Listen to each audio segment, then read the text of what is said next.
എല്ലാവർക്കും നമസ്കാരം. പുതിയൊരു വീഡിയോയിലേക്ക് ഏവർക്കും സ്വാഗതം. +2 പരീക്ഷയുമായി ബന്ധപ്പെട്ട് റെഗുലർ സ്റ്റുഡൻസിന്റെ ഏറ്റവും പുതിയൊരു അപ്ഡേഷനാണ് ഇന്നത്തെ വീഡിയോയിൽ നമ്മൾ ഉൾപ്പെടുത്തിയിരിക്കുന്നത്. ഈ വീഡിയോ നിങ്ങൾക്ക് 100% യൂസ്ഫുൾ ആവുകയാണെങ്കിൽ തീർച്ചയായും ലൈക്ക് ചെയ്യാനും മാക്സിമം ഷെയർ ചെയ്യാനും മറക്കരുത്.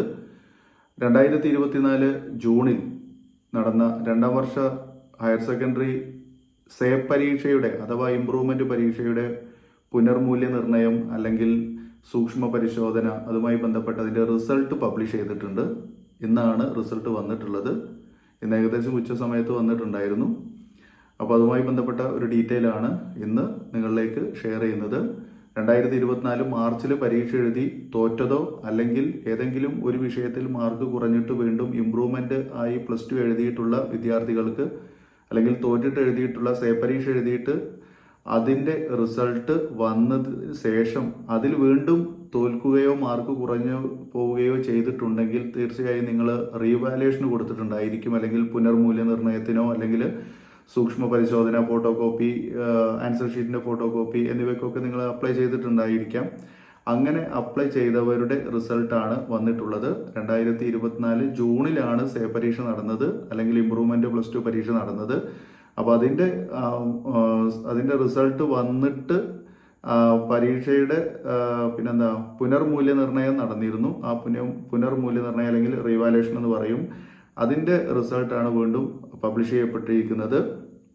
അപ്പോൾ ഇവിടെ നമ്മൾ ശ്രദ്ധിക്കേണ്ട ഒരു കാര്യം, പുനർമൂല്യനിർണ്ണയത്തിന് 10% അതിൽ കൂടുതലോ മാർക്ക് ലഭിച്ചിട്ടുണ്ടെങ്കിൽ, അതായത് നിങ്ങൾ ആരെങ്കിലും അല്ലെങ്കിൽ നിങ്ങളുടെ സുഹൃത്തുക്കൾ ആരെങ്കിലും ഇത്തരം രീതിയിൽ സൂക്ഷ്മ പരിശോധന അല്ലെങ്കിൽ റീവാലുവേഷൻ നടത്തിയിട്ടുണ്ടായിരുന്നെങ്കിൽ, പരീക്ഷയുടെ റീവാലുവേഷൻ നടത്തിയിട്ടുണ്ടായിരുന്നെങ്കിൽ അതിൽ 10 മാർക്കോ അല്ലെങ്കിൽ അതിൽ കൂടുതലോ മാർക്ക് നേടിയിട്ടുണ്ടെങ്കിൽ, അതായത് നമ്മുടെ പ്രാക്ടിക്കൽ അല്ലാത്ത വിഷയത്തിന് 80-ൽ 10 മാർക്ക് കൂടുകയോ അല്ലെങ്കിൽ പ്രാക്ടിക്കൽ ഉള്ള വിഷയത്തിന് 60-ൽ 6 മാർക്ക് കൂടുകയോ ചെയ്തു കഴിഞ്ഞാൽ, അതായത് ടോട്ടൽ മാർക്കിന്റെ 10% കൂടിക്കഴിഞ്ഞാൽ നമുക്ക് എന്ത് കിട്ടും? നമ്മൾ അടച്ച ഫീസ് നമുക്ക് റീഫണ്ട് കിട്ടും. അത് സ്കൂൾ വഴി തന്നെ നമുക്ക് കിട്ടുന്നതാണ്.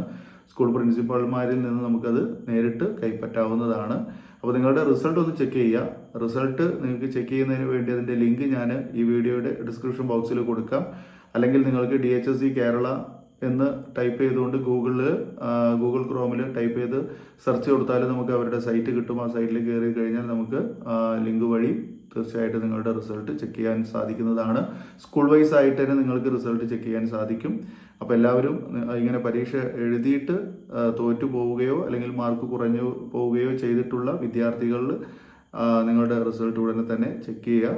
അത് ജയിച്ചിട്ടുണ്ടെങ്കിൽ അത് ഉറപ്പുവരുത്തുക. മാർക്ക് ലിസ്റ്റൊക്കെ ഉടനെ തന്നെ നിങ്ങളുടെ സ്കൂൾ വഴി തന്നെ കൈപ്പറ്റാനുള്ള ശ്രമം നടക്കുക. ഹയർ സ്റ്റഡിക്ക് വേണ്ടിയിട്ടുള്ള പ്രിപ്പറേഷൻ അല്ലെങ്കിൽ പോകുന്നതിന് വേണ്ടിയിട്ടുള്ള നടപടികൾ നടത്തുക. ഓക്കെ, അപ്പോൾ ഈ വീഡിയോ നിങ്ങൾക്ക് ഉപകാരപ്പെട്ടെന്ന് വരുന്നു. ആദ്യമായി കാണുന്നവരാണെങ്കിൽ നമ്മുടെ ചാനൽ ഒന്ന് സബ്സ്ക്രൈബ് ചെയ്ത് തൊട്ടടുത്തുള്ള ബെൽ ബട്ടൺ ഓൾ എന്ന് എനേബിൾ ചെയ്ത് വെക്കുക. പുതിയ വീഡിയോയ്ക്ക് വേണ്ടി കാത്തിരിക്കുക. ഇത് നമുക്ക് വീണ്ടും പുതിയൊരു ടോപ്പിക്കുമായി പുതിയ വീഡിയോയിൽ കാണാം. ഈ വീഡിയോ കണ്ടിരുന്ന എല്ലാവർക്കും നന്ദി. Thanks for watching.